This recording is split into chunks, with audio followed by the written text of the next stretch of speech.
And we're going to be starting with a gentleman who I'm especially happy to be able to introduce this afternoon. He comes to us from Infosys. He is a man who has made his name in the software world. And when I first met him last year in Berlin, he was coming to do a conference where he was about halfway through his first 100 days at Infosys. And it was interesting then to meet him and to hear about his vision for the world of software, but also for the world in general. And I think today he's going to pick up where we last heard from him, and he's going to talk to us a little bit about what innovation looks like at the intersection of the physical and the digital. So if you would please give a warm round of applause to one of our star guests today, the CEO of Infosys, Dr. Vishal Sikka. There you go. Oh, there is water there. Yeah, there's water there. Hi. Thank you so much, Brent. I want to share with you some thoughts about the main topic of this CeBIT, which is the intersection of the physical and the digital worlds. Hey, Rajesh. Infosys, as most of you probably know, is a large services company, IT services company, headquartered in India. And we do all kinds of amazing projects around the world in almost all walks of life. Most of you probably traveled here on an airplane that had major components of it designed by Infosys.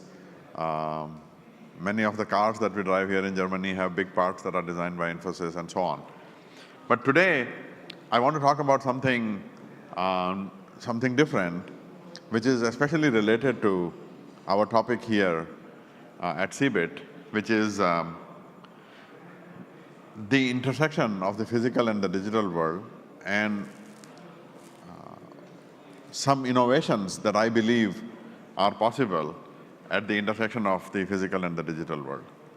And that is about how do we digitally transform the various kinds of spaces that we inhabit. So before we do that, I want to share my perspective on what is really going on. When we talk about the de-economy, the digitalization, etc., I believe that we see that in a very pervasive way, atoms are increasingly being replaced by bits. And this, of course, is not new. This is something that has been going on for quite some time. Nicholas Negroponte wrote about this 21 years ago, in 1994. He wrote this great book called Being Digital, where he talked about the fact that the conversion from atoms to bits is irrevocable and it is unstoppable. And he also said it is exponential. So we are now witnessing this in many different walks of life. In almost every industry, we see that there is a great disruption happening as a result of this transformation of physical things into digital things. And my belief is that everywhere where we see that, we see value being created by getting rid of the intermediate layers and getting increasing connections directly between the endpoints. And that, of course, means that the endpoints become more intelligent, the endpoints become more empowered, and so on. Therefore, you have a need for better experience and other things that other speakers have talked about today. And when we see that kind of value dislocation happen, there is a tremendous opportunity that is created to simultaneously achieve two objectives. One is to renew the existing systems that we rely on, and the other one is to build completely new systems to serve these needs. So I want to talk about the opportunity to rethink the spaces that we are in the context of these 3 points. So if you look at the economics first, the top half of this slide talks about, it's a very gross generalization of the world of atoms, where we come from. And in many industries, this continues to be the case even today. that you have a bunch of layers that sit between the production of a product or a service and its consumption. And each of these layers, because they are in the middle of the producer and the consumer, they feel a need to add their own value, add their own frills, the bells and whistles, which may not always be relevant to the consumer, whether it is in taxis, in car rental companies, in hotels, in travel agencies, brokerages for making trades, or banks. In every walk of life, we see this creation of intermediary layers between producers and consumers, these aggregation points, and the need to sort of create more value, add more cost in those intermediate layers. And as a result, two things happen. One is that the matching of the supply and demand becomes delayed and becomes weak, because you have all these layers in between, and visibility, prediction, these things become more difficult. It also creates things in the products world, in the atoms world. It creates excess inventory, the obsolescence of products before they are relevant, and so forth. And on the other hand, the pricing of the products increasingly obscures the inefficiency that gets introduced into the system. And basically, because of this, we see that wherever there is this kind of an inefficiency, we see a great disruption happening. And the disruption fundamentally comes from the world of bits, where different laws apply, which is the bottom part of the slide. You become the production of a product or a service, and this consumption becomes much more closely intertwined. The disintermediation is the fancy word for this.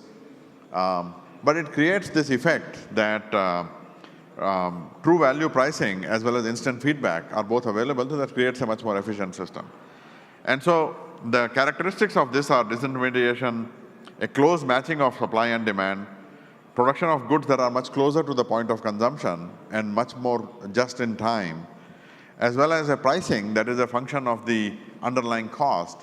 And because of the underlying elasticity of the system, the marginal cost of adding new consumers, new customers, goes down dramatically. And it is this new economic reality, whether you look at Uber as a taxi company, or Airbnb, even Amazon, these companies have emerged out of the world of bits to do increasingly functions from the world of atoms and disrupt that. So what are we to do if we are in the world of atoms and we are thinking about our future? So first part of this hypothesis is that we have to renew our existing systems as well as build completely new systems. Before we get into what those systems are, regardless of what the systems are, they have to reflect this new economic reality.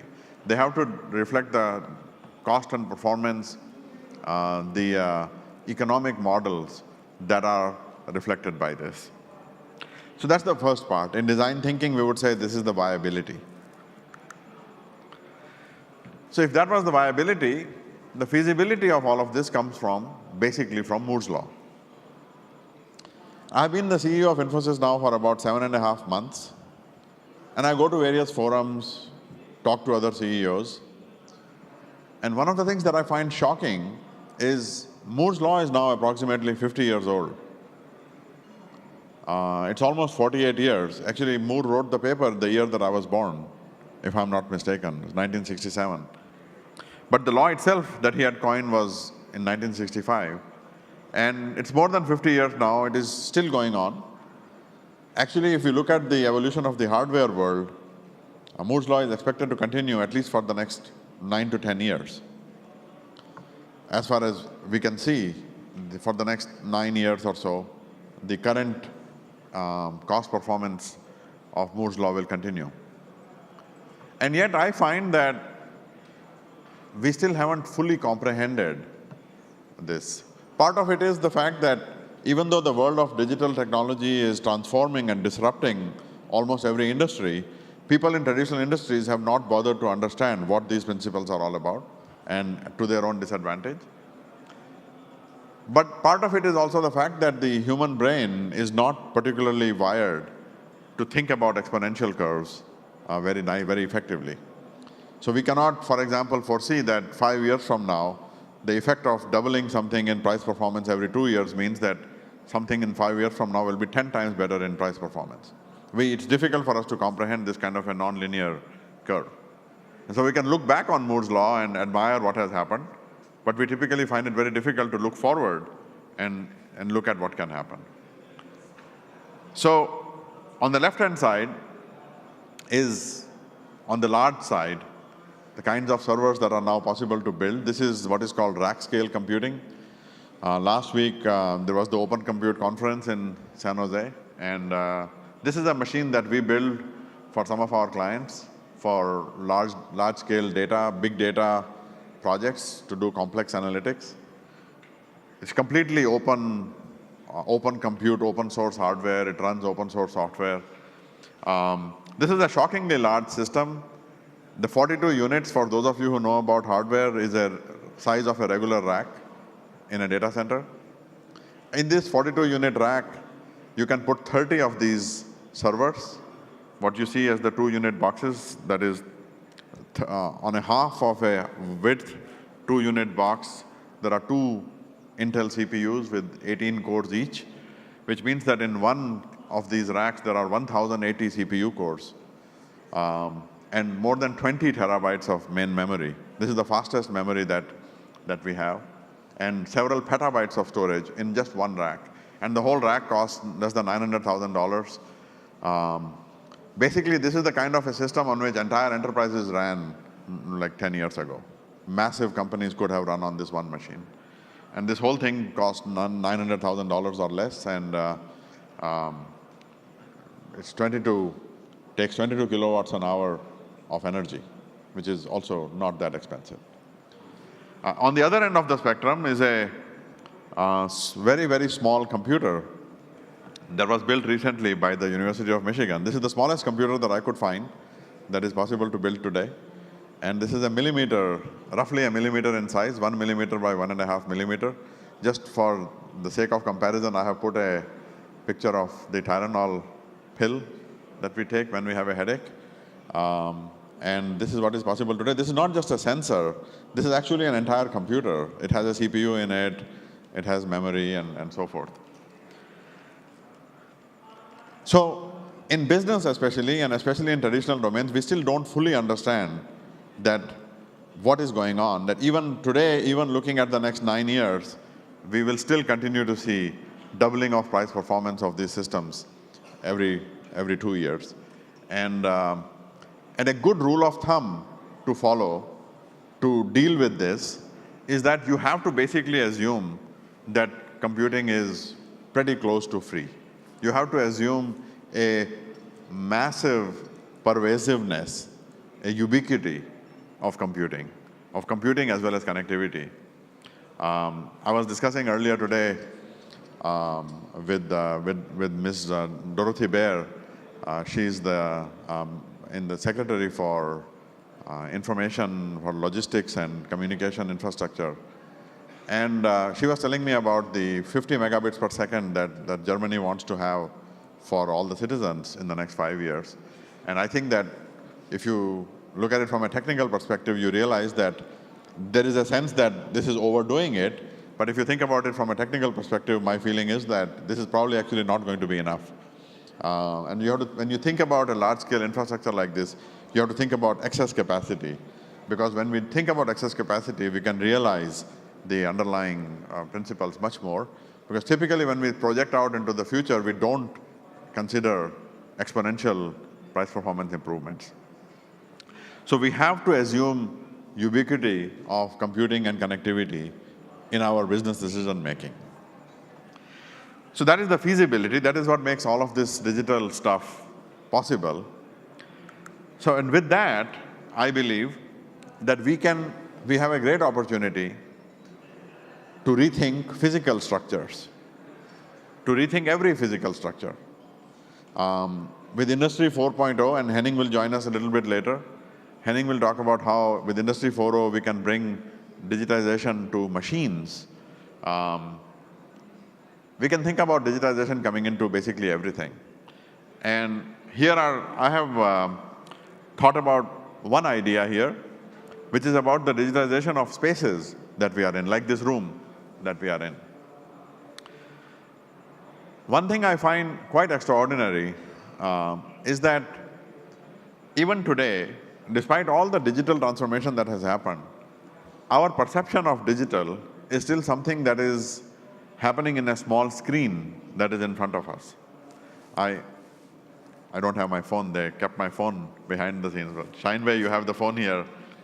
All of you are carrying around small devices, and we think today that our interaction with the digital world happens through these small devices that are smaller than us. But when we switch our context and realize that we can actually be in a big room like this one, or in a store, and the entire store could be digital, the entire store could behave like a large computer, or this room could behave like a large computer. We could interact with it. I could interact with this table here. It switches the context. And so the most important reason to do this is what I mentioned in the beginning, which is the experience. The experience of consumers. Today, I found, many retail companies think about their digital strategies as necessarily reflecting the fact that they have to close down their stores because the stores are somehow a liability. But actually, when we switch our context and we realize that massive computing power is possible and that a great immersive experience can be delivered in a store, we can switch our context and think about the store itself as a digital atmosphere, a digital environment, which we can redesign. You can imagine Kinect-like devices that look at what people are doing, what they are picking up, what they are putting back in the store.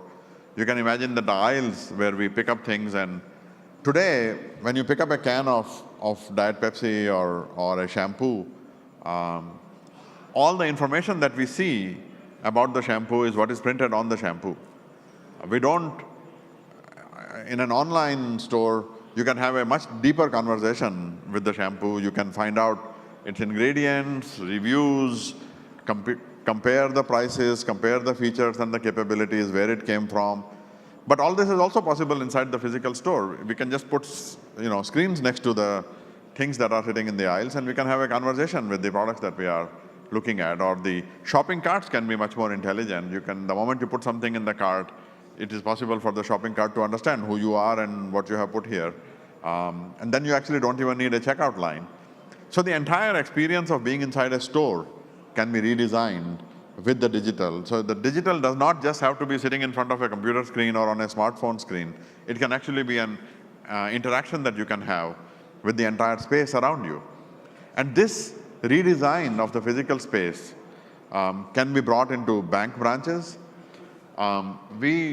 Financial services is one of our largest verticals that we serve at Infosys. And I found a very somewhat surprising statistic. Over the last year or so, all the account openings happen in bank branches. And this is true around the world. Here in Germany, as well as in the US, in developing countries, people open their accounts by going to the branch, and then they almost never go there. They do the rest of the shopping, rest of the banking and payments and so forth online. And yet they want the experience, so they rarely go to the branch after opening the account, but they almost never open the account outside the bank branch. And so why isn't the branch a hub which connects to the online and expands the online, amplifies the online? And we have a continuity of experience between the online and the store and so on. So the branch experience itself can be redesigned to do that. So we have started a couple of early pioneering projects in this area to redesign a few stores for a couple of our large retail customers, as well as redesign a couple of branches for some of our banking and as well as telecommunication customers. But the same can be applied to hospitals, to bookstores, to homes, to workspaces, warehouses, everything. And especially to automobiles. The car actually is a great example of a space that is becoming more and more digital. If you sit in the new S-Class from Mercedes, basically all the interaction is now already digital. More than 75% of it is digital. And if you just compare it to the dashboard that was there 20 years ago, where everything was analog, you had knobs and bells and whistles and so forth. Now, more and more, the speedometer is digital, all the dials are digital. And increasingly, we'll see that, I mean, in the Tesla, the interior of a Tesla is basically entirely digital. There are no physical switches. Even the door handles come out when you get close to the car and so on. So the redesign of the space and the redesign of the physical artifacts that are today our assets, before they become liabilities, we have an opportunity to think about deploying our capital, making computing's ubiquity our friend instead of something that we are threatened by, and redesign these spaces, reinvent these spaces to be much more immersive, much more experience-oriented environments that our consumers can inhabit, and thereby making the digital revolution something that we can all embrace instead of being threatened by it and in a knee-jerk way reacting to the displacement of these spaces with the more digital spaces. So this is an opportunity that we have, and we have started some projects in this area. I expect that this will be something that continues across industry. I think many of the industries will embrace these ideas to transform their existing physical assets and physical environments into increasingly digital spaces that we all inhabit. And I believe that will represent a good growth area as we think about the emergence of the digital economy. So that was the point of view that I wanted to share with the CeBIT, and I'm happy to answer any questions. Thank you.